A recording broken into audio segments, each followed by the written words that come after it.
The morning she decided to leave, her husband was making eggs, humming softly, like nothing had broken. She stood in the kitchen doorway, phone in hand, a Hinge profile half built on the screen. She had never downloaded a dating app before. 29 years old, and this was her first. He didn't know. That was the worst part. He had no idea anything was wrong at all. She watched him salt the eggs, and for a moment felt something uncomfortably close to grief. Outside, Delhi traffic groaned its familiar morning sound. The world kept moving. She simply could not. She had been with Arjun since she was 22. He was the first man she ever loved. He was also the only man she had ever loved. Lately, she wasn't sure that counted anymore. They had met at a cousin's wedding in Jaipur, 2018. She had gone purely for the dessert. He tripped over her dupatta. She laughed. He blushed the exact color of the marigold garlands. They were married within 14 months. Their families called it destiny. She had called it momentum. The wedding was beautiful, live-streamed for relatives in Toronto, photos perfected with AI color filters. She had never once asked herself, "Is this what I want?" The question simply hadn't occurred. Her friends were all on apps, swiping, comparing, keeping careful spreadsheets of deal breakers and red flags. She had felt proud to skip all of that. Now, standing in her kitchen, she felt cheated. Not by Arjun. By the version of herself who never asked if there were other versions possible. The crisis had started 3 months ago, quietly, the way most real crises always do. Her colleague Priya had gone viral on Instagram, posting about her bold situationship era at 34. The comments flooded. Finally, someone brave enough to start over. She had screenshot and saved every word. She started watching those videos, the ones about choosing yourself and unlocking some authentic self. The algorithm knew exactly what it was doing. By February 2026, her entire feed was divorce content. Arjun noticed something was off. He asked twice. She said, "Work stress, just that, nothing more." It wasn't entirely a lie. Her startup had nearly folded in January. But that wasn't it. The real thing was a feeling she couldn't name, a hollow, persistent hum behind her sternum.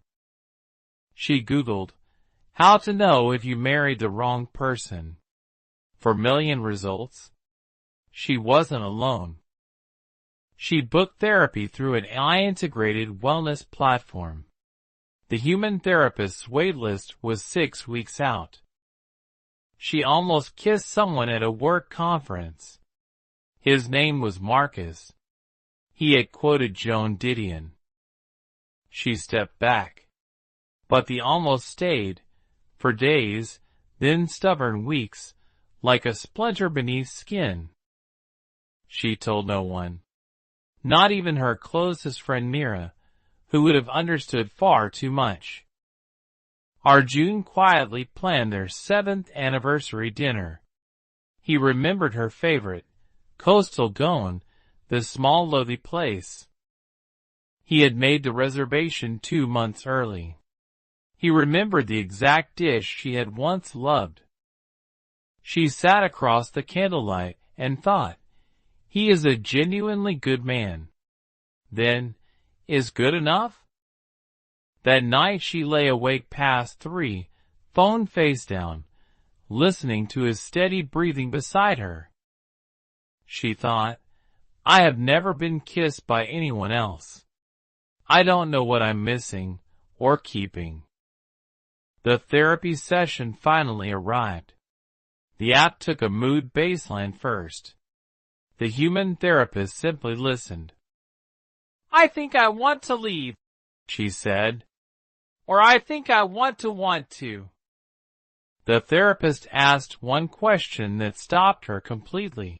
What are you actually afraid of finding?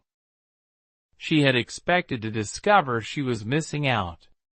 She hadn't expected to discover only herself. She began writing, not about Arjun, but about herself at 22 in that Jaipur courtyard. She wrote about a girl so afraid of being left behind that she ran toward the first warmth she found. That girl hadn't been swept away by Arjun. She had chosen him, then quietly forgotten she chose. The problem was never that he was the first. She had stopped choosing him every single day. She deleted the Hinge profile, not for him, but because she finally had an honest question to face. She told Arjun one Sunday morning that she had been struggling. Not the whole truth. Enough truth. He set down his coffee. He said, I know. I've been scared to say the same. They talked for 4 hours, the longest honest conversation they had shared in over 2 years. They didn't solve everything that morning. But something cracked open, a window, not a wound. She still thought about Marcus sometimes, and the woman she hadn't become. She let it pass. Choosing one person means not choosing everyone else. That is not a failure. That is the entire point.